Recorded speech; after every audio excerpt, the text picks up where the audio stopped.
Let's finish it.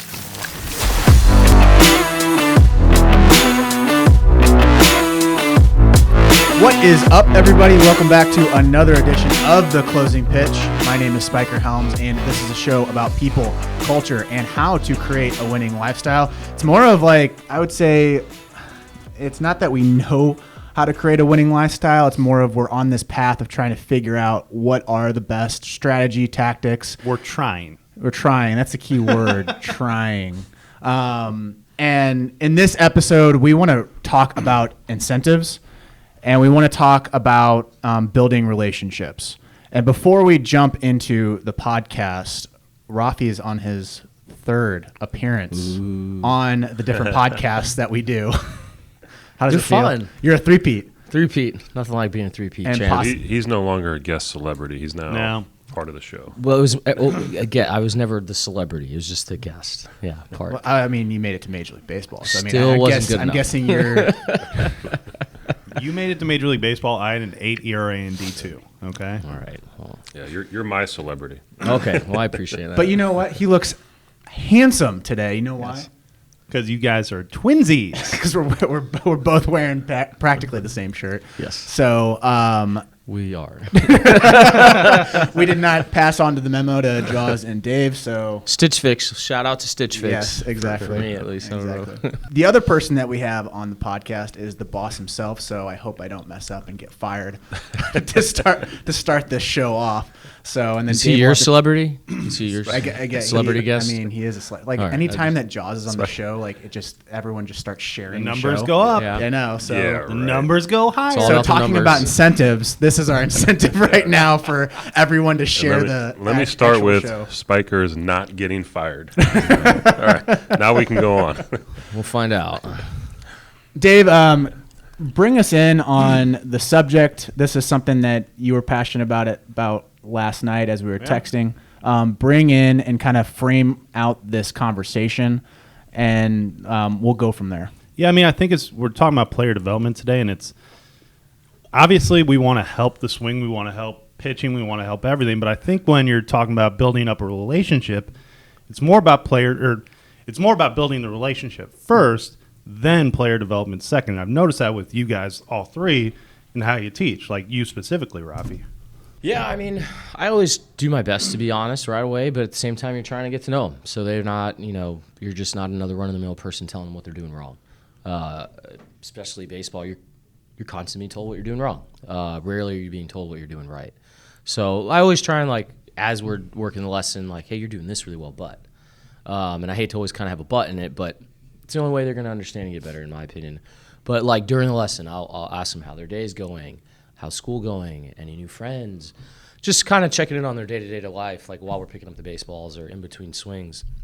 And sometimes I just feel like that helps it, gets their mind off of hitting and messing up. Sure. And it maybe just distracts them a little bit from being nervous to fail. A lot of kids, I think, are just nervous to fail, which is normal. And so, yeah, just try and, just literally just asking how their day goes, even if I hardly know them. Well, and it builds trust, right? Yeah. And then now all of a sudden, one thing I always joke around about with my family outside of baseball is no one ever listens to me. And I love my job because the kids listen to me. And even my brothers, it's like, yeah, no one in our family listens to you, even if you're right, which is a lot. And he's just like, these kids will literally do whatever you say. And so I think a lot of that has to do with just the perception that I care about them outside of baseball too. Yeah. One of my favorite books of all time is, and it's a famous book. A lot of people have read it. It's How to Win Friends and Influence People. And if you haven't read it, catch of the story is that I want to be more invested into the other person rather than being invested into myself.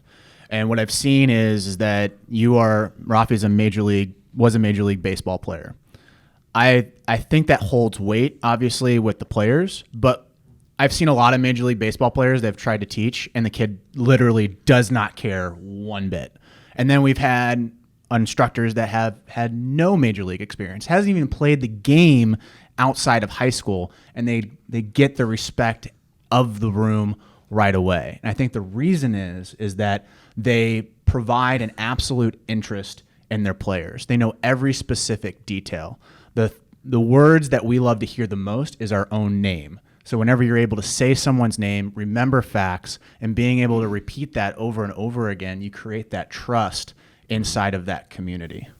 Which is, to me, everything. I mean, based on, if you want a kid to make a hard adjustment, he has to trust in you and know that you're there fighting with him, right? I mean, that has to be the number one layer before you ever talk about any of those changes. And I think it's changed even more now than ever because you have social media that plays a factor in it.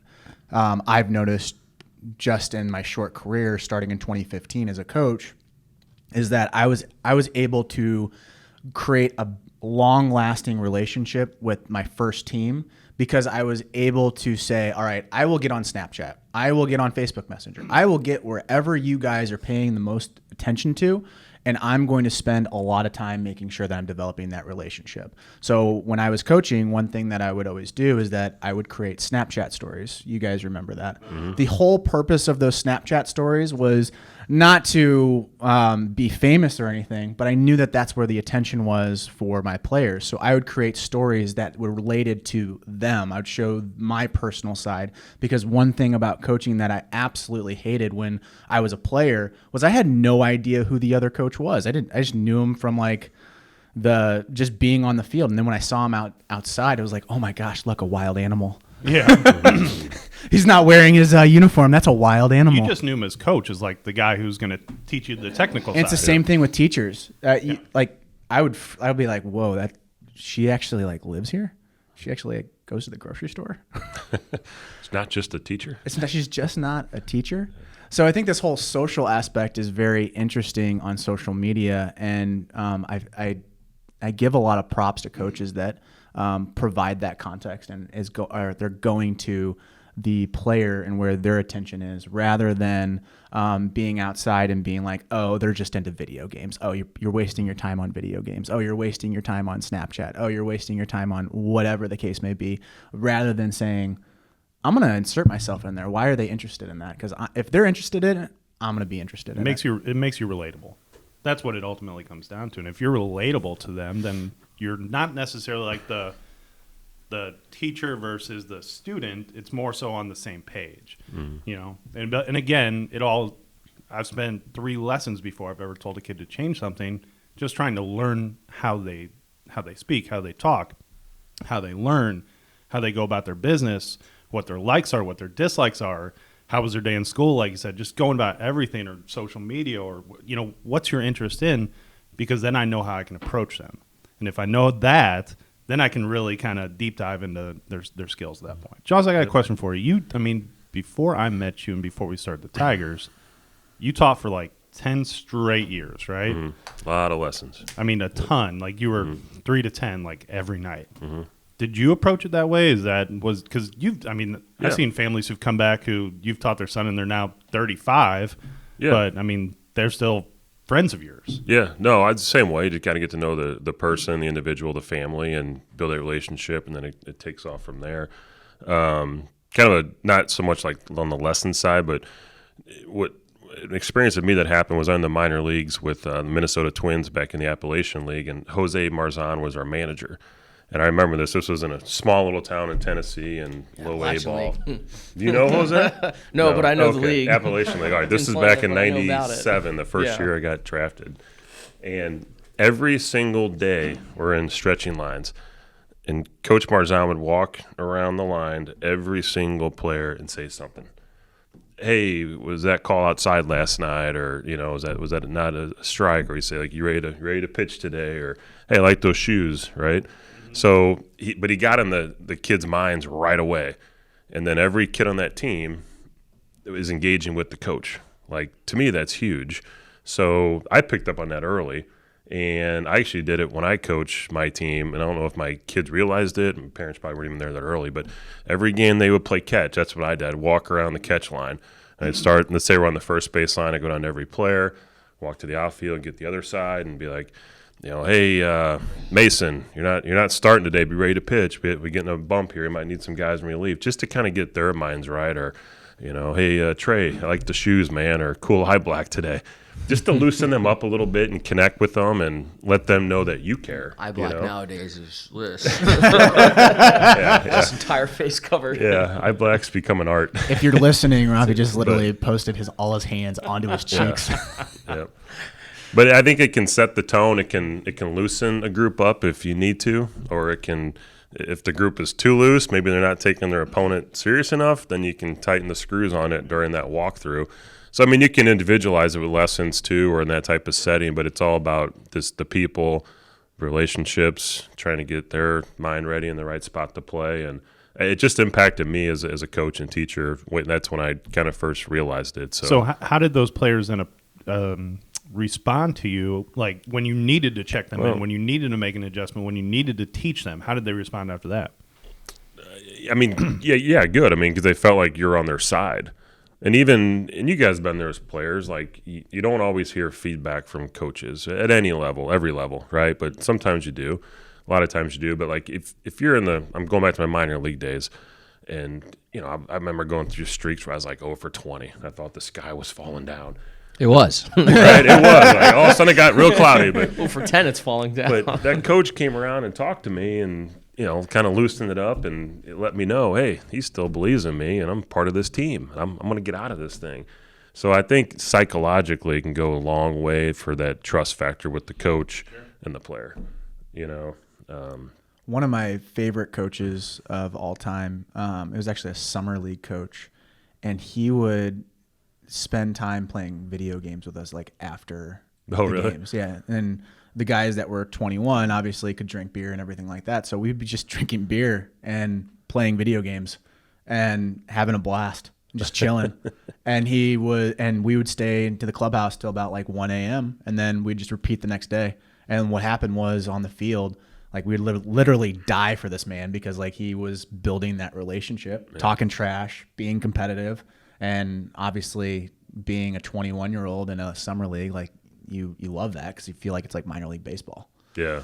So I mean, he's got you, right? Like you're on his team now, and you feel that side of it. So, but then you have other coaches that will actually fight against it, like they'll want to be the enemy, which I find it's super interesting. It's a weird authority complex. I feel like they're there, and I'm not saying this is a bad thing one way or the other, but I feel like sometimes coaches are there and just like, I'm the coach.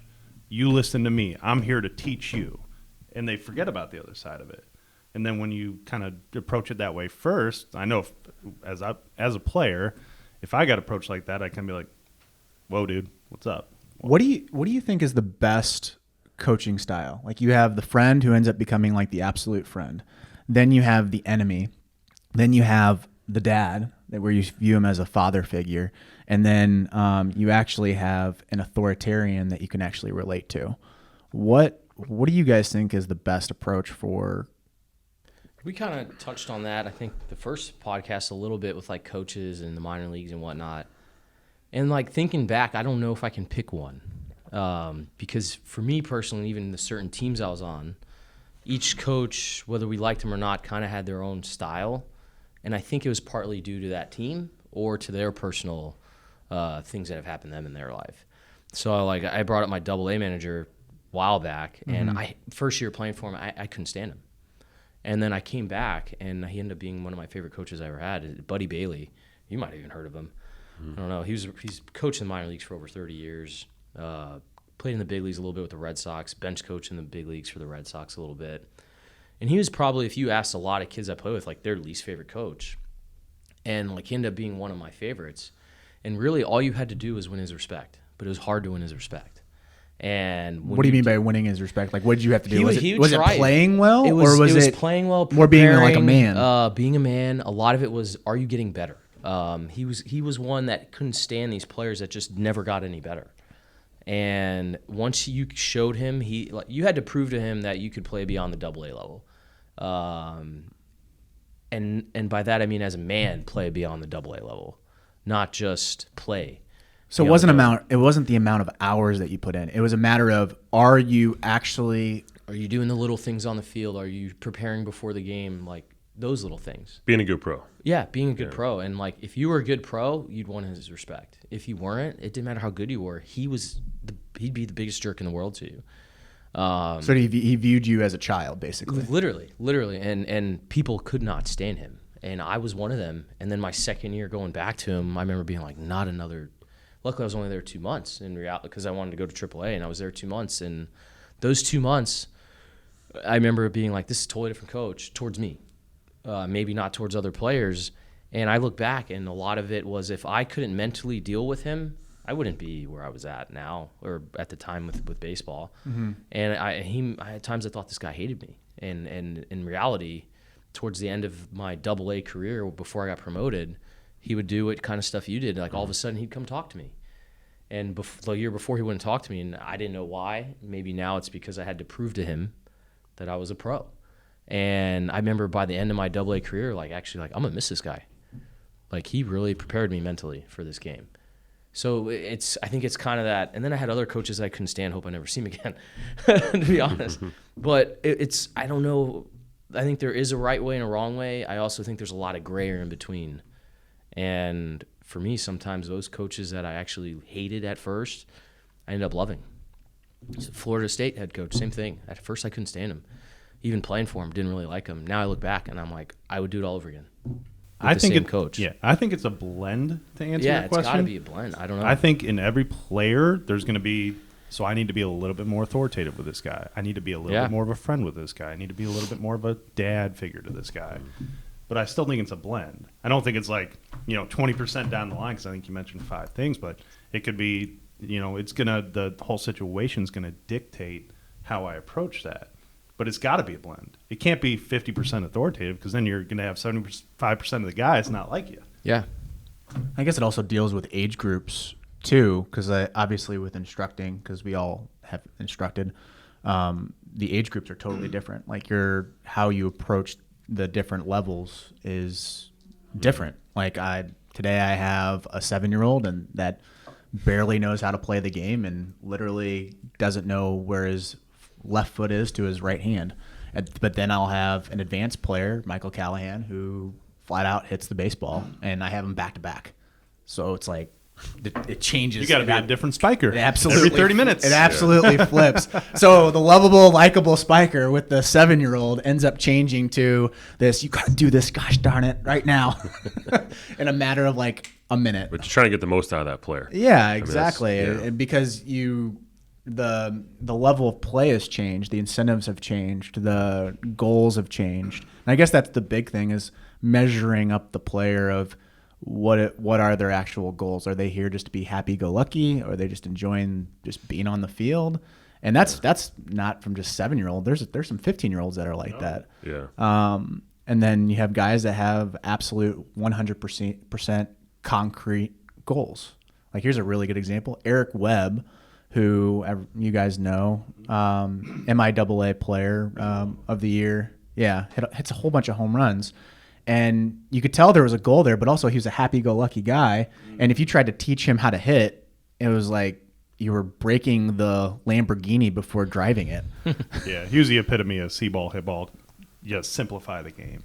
And that was how his approach was just like, I think we faced a 16th overall pick one summer, and he was like, that's really cool that we get to face this guy. Man, he's throwing 94, cool. And I was just like, go hit him. And he did. I kind of wish there was more guys like that. Right? Oh, he's throwing 95. Oh, no. I want the 78. He's like, what a neat day today is. That's cool. And then you go hike. And that was just him. But then you had another player who was as equally as successful as Eric Webb, who was a hard worker and would listen to literally everything that you said, which is Kenny Piper. Yeah. Oh, yeah. And he would try to implement and be a hard worker, and he had goals, and when you could be more stringent with him, like he fed off that competition. Like, man, you suck right now. And he's like, you told me I suck, and I'll show you. And then he ends up showing you and hitting a bunch of doubles. I love those guys.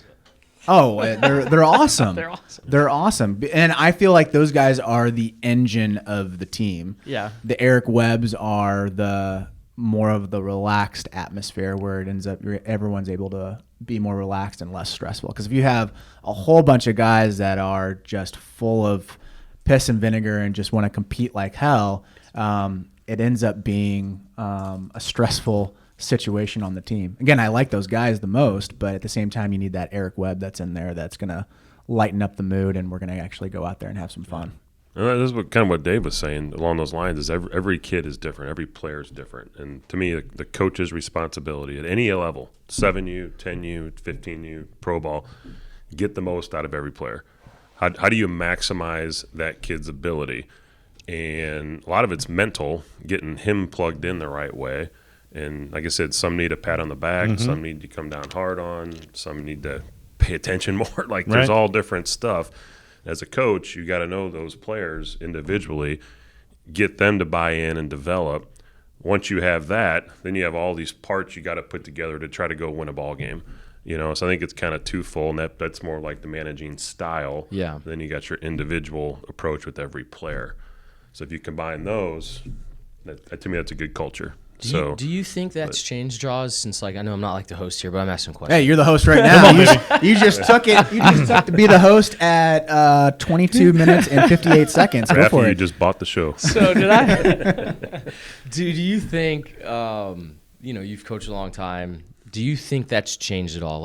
Do you think the players, the players you taught then are different than the players you've taught now? Do you think it's a totally different gamut of players? Because I do. And I'm interested to see you being a generation before me, even as a player, how much has that changed? Yeah. I guess looking back, and I would think, right? I mean, how have you seen it? I think it's changed. I will say this. I mean, you just think kids in general, probably. Yeah, right? True. Baseball and yeah, stuff, you're right. Like I guess it's more beyond baseball. 100%. More distractions, more the phone era. Yeah, right? It's different. Okay, we're not. Kids are putting their headphones in before games, and I'm like, no. Yeah. Because the AirPods, they hide it behind their hair now. Yeah. I think one of the biggest things that's changed in terms of how we teach is that if you want an answer in today's culture, you can get on your phone and get it in a second. Yeah. You get a quick fix, right? Yeah. I want to know something, I can go to Google, right? I want to know how to hit, I can go to YouTube.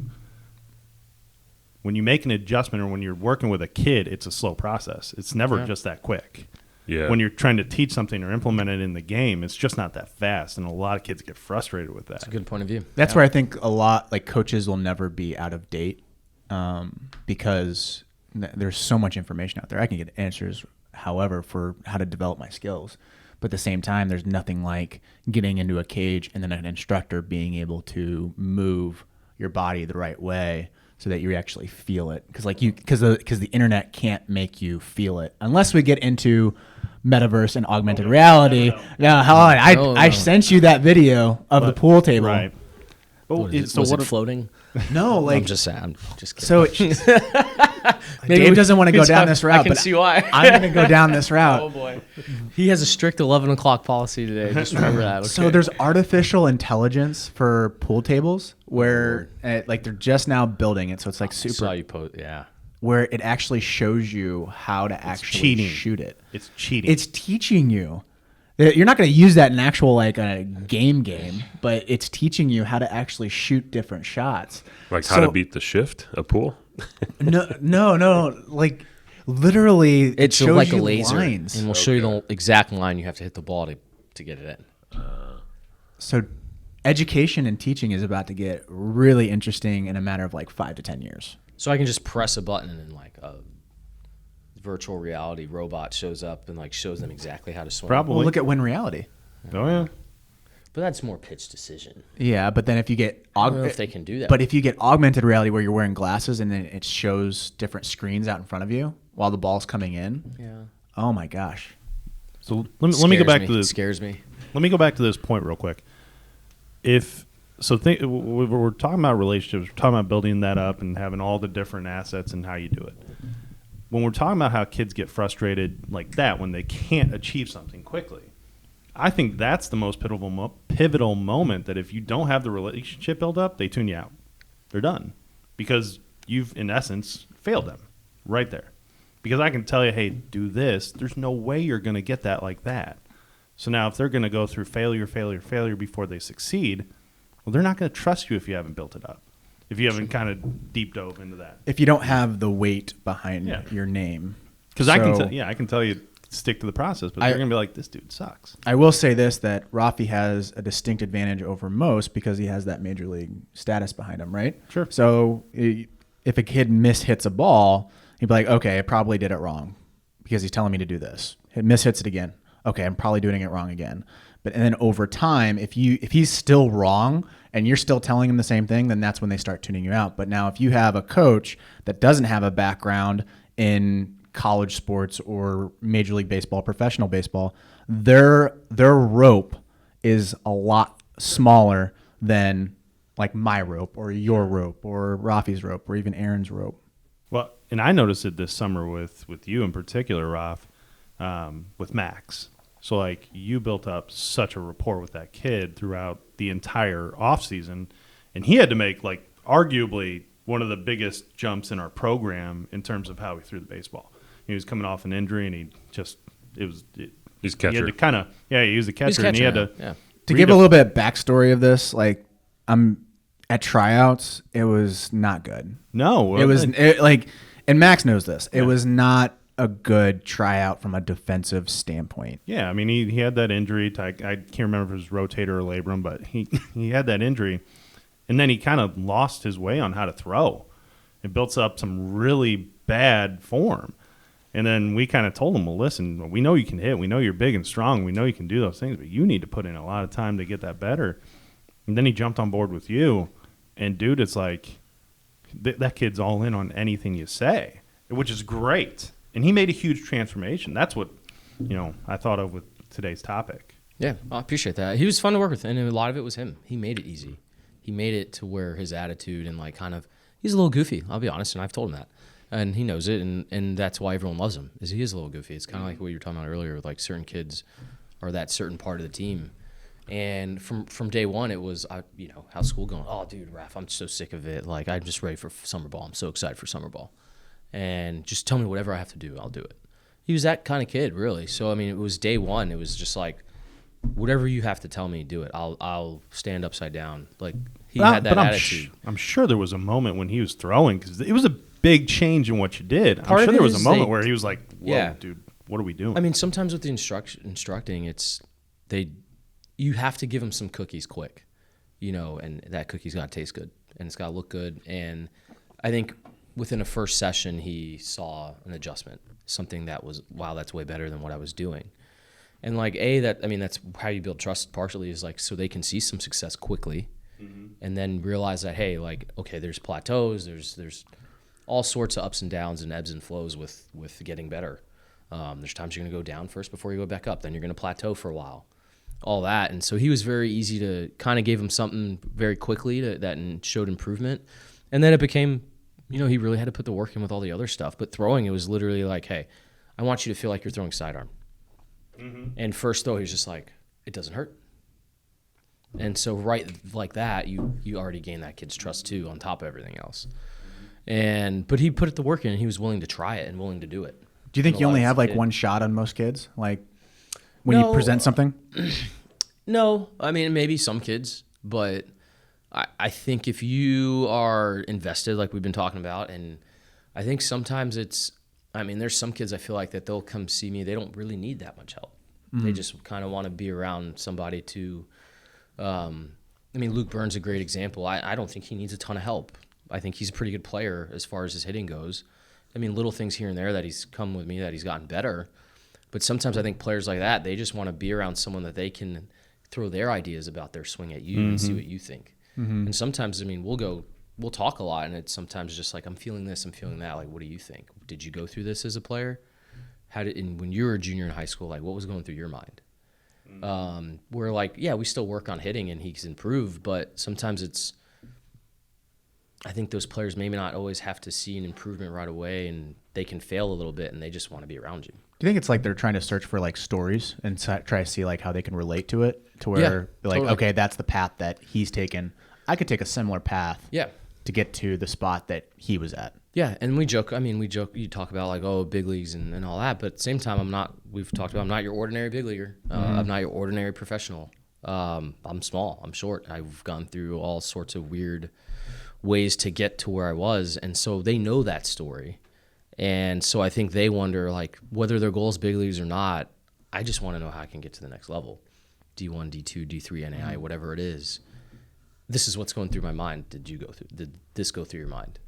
Did you think negatively about yourself at times playing? When you were in a slump, did you feel this way? And I think they're like, well, if he felt this way, I'll get out of this too, even though I feel the same way he's feeling. And look where he went. Mm-hmm. So maybe now I can get out of this little, even if it's not baseball, just school or life, like a negative thought in their head. Like, hey, did you think this in high school? Did you go through this in college? Like, because I'm feeling that right now, kind of thing. And that's what's cool about some of these older high school kids that are already better and still looking to improve. They also can just bounce ideas off your head and like feelings that they're just having. And then those are some of the more mature players that can talk to that stuff. I think that's the value prop of club sports in general, because guys, if there was no money in this, you wouldn't have us in a room. If there was no money in it, you probably wouldn't have majority of coaches. It would just be guys that were in it because they had a player in it.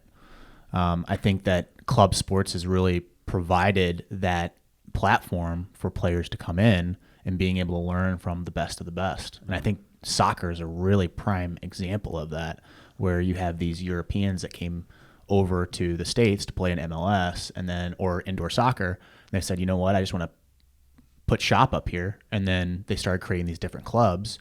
And the next thing you know, all these soccer players started popping up out of St. Louis that were just unbelievable. And they're going over to Europe and kicking ass. So I think from a club sports standpoint, I'm really excited for the next 5 to 10 years, because you're going to have a lot more players that are going to make that big jump. And we're going to see those guys in professional baseball, more of them. I don't think it's going to be less. I think there's actually going to be more. I mean, you saw that with balls and strikes. I mean, when you propped up shop, you had a whole bunch of dudes get to Major League Baseball. You've had like 20 or 30 come through that place. Yeah, and even but looking back then versus now, look how many more resources there are now. Oh, yeah. The different, obviously, instructors change over time. And just let everyone know, balls and strikes is just a 6-cage facility. And it propped up a lot of Major League players. Yeah. Like Max Scherzer, and that was open Luke Voigt, 21 years ago. Jake Berger. I mean, go down the list. Brian Howard. Like it's just a 6-cage. Now you have these big clubs that are starting to pop up. What's the likelihood that you're going to have more college players that have more opportunities and more professional baseball players? It's going to happen. Oh yeah, totally. So just everything's more, and like I said, more resources, more instruction. Things are deeper. Just like kids are playing right, and it's just going to be more. I totally agree. So. I will say this, like the difference between players now than before is a good example of just, I hope this does change in the future, is that when players get hit by a pitch, they think that it's personal and they stare down the pitcher. If you are a coach and you have a player that does that, please stop the game and tell them not to do that and like make an example of it, because it is not a good thing in baseball, because that kid has no idea where the ball's going. And if he says that he tried to hit you on purpose, he's lying. They have no idea where they're trying to throw it. Raffy, give us the example of minor league baseball and them being able to spot up a pitch. This is the best in the world trying to spot up a pitch. Yeah, I mean, even big leagues at times, like, they're not hitting their spot. And everyone even coach, come on, hit your spot. I'm like, they're not going to. It's a general area we're going for, not a spot. And, I mean, I can remember numerous times, like, the coach seldomly being like, hey, we're hitting this guy.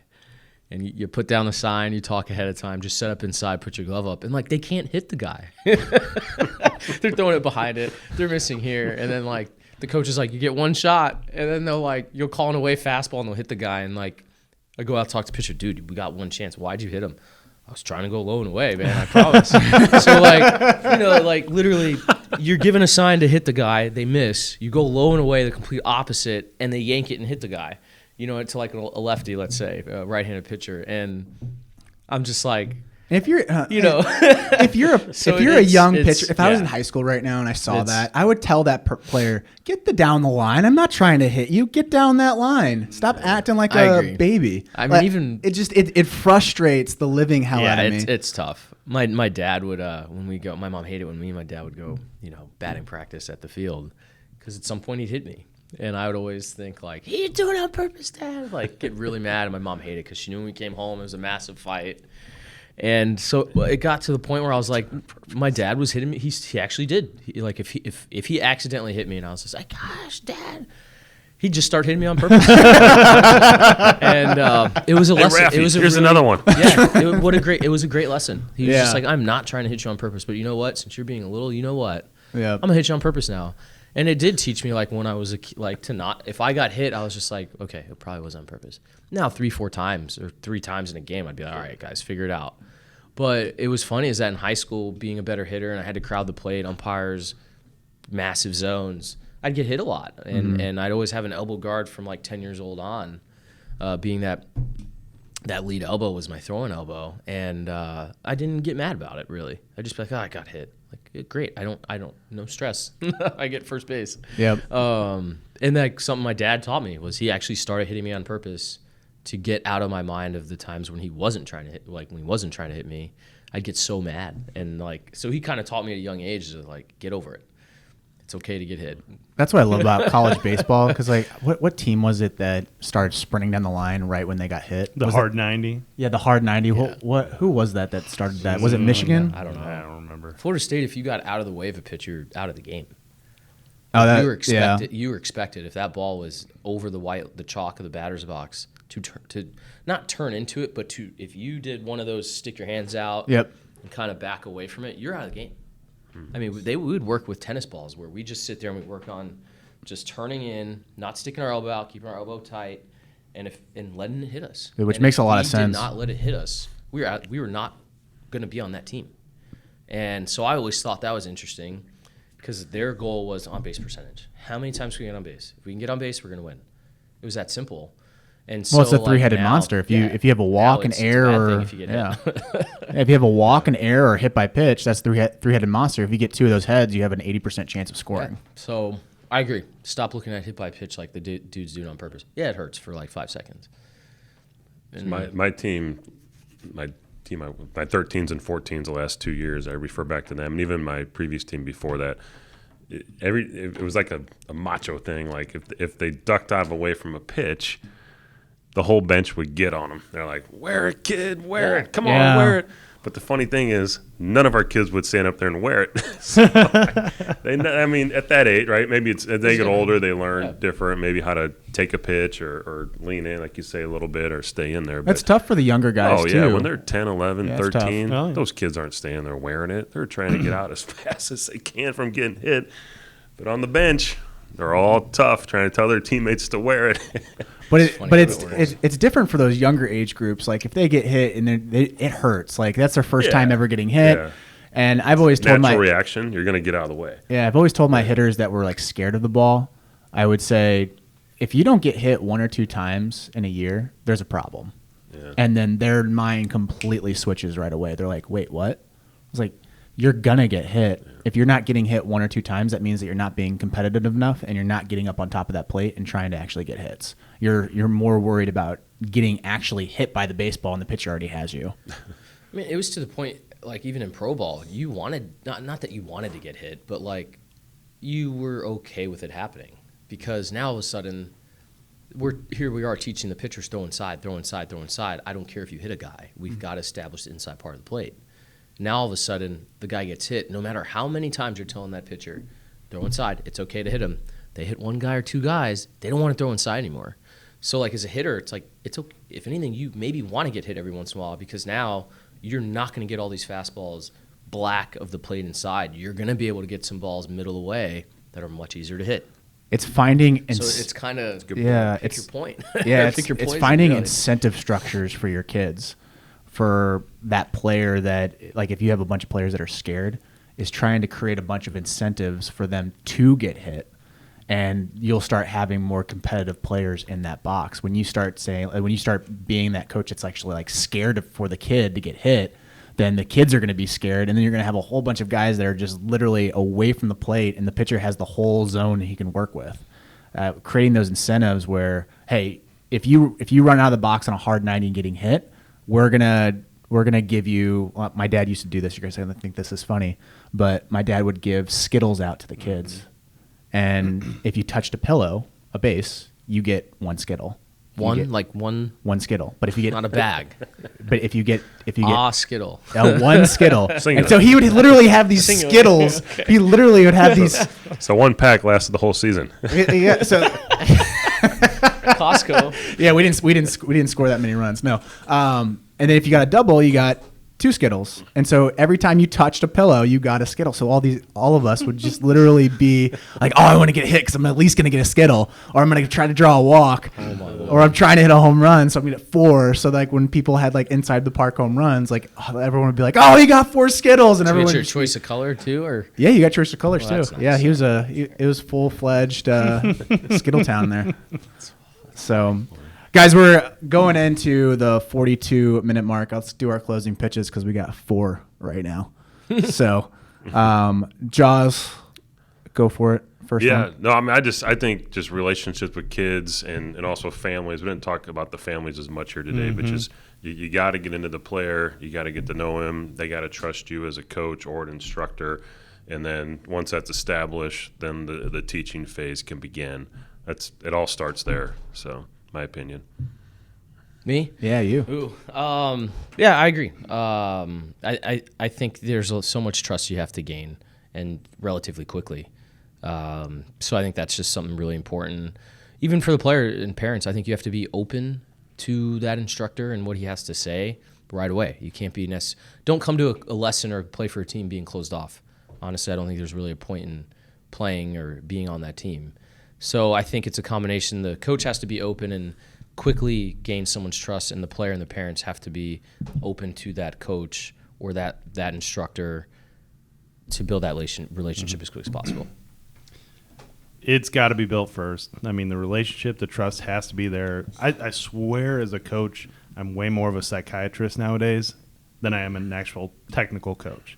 It has to be established because if you want them to make the big changes – or get through the hard times with you, they have to believe in you. They have to trust. They have to have a really strong foundational relationship. If you go the opposite way, you're going to lose them, and you're going to have a ton of turnover every year. To win your players over, you have to be super interested in who they are and genuinely interested, not just trying to hack it and be interested just to get their attention, but genuinely be interested in who they are. And then also, if you have troubles with like hit by pitches or something that's like they're super scared about, is creating incentives for them to get over that fear.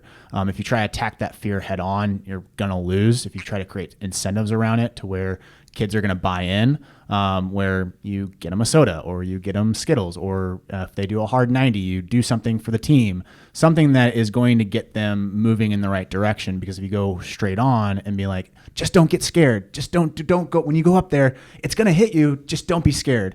It's going to go in the opposite direction that you want it to go in.